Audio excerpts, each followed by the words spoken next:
The state needs to do more to support foster parents. That's from a former foster family who is blasting the Department of Children's Services. Yeah, the family took in 6 kids after being approved for 2. News Channel 5 investigative reporter Ben Hall says the family believes their case raises red flags. DCS's new commissioner defended her department and emphasized most foster parents feel differently. But these parents now worry about other kids in foster care. I'm thankful that we had some sort of impact on their lives.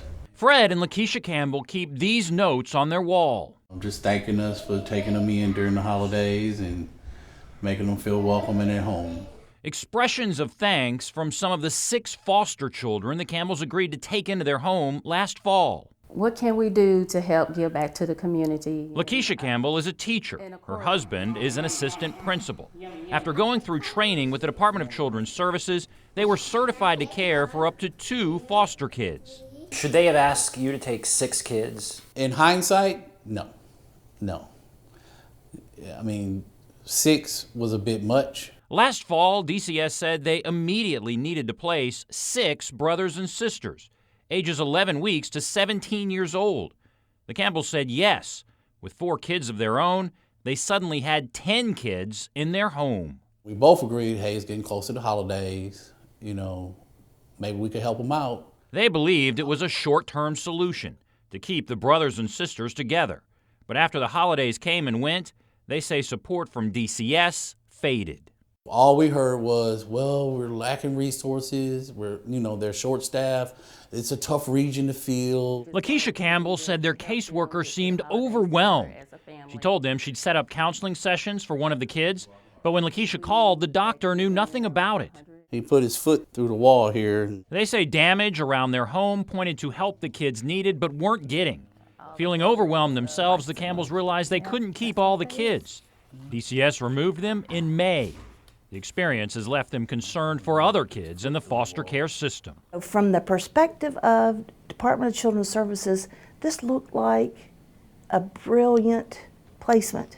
Newly appointed DCS Commissioner Jennifer Nichols defended her department and the caseworker who wanted to keep the kids together. She said the Campbells agreed to take them. They felt that they weren't supported. That's what I heard over and over from them. Understand. Was this family supported? There are 2 sides to every story. The information that you've just recounted to me does not include all of the information that I received from this family.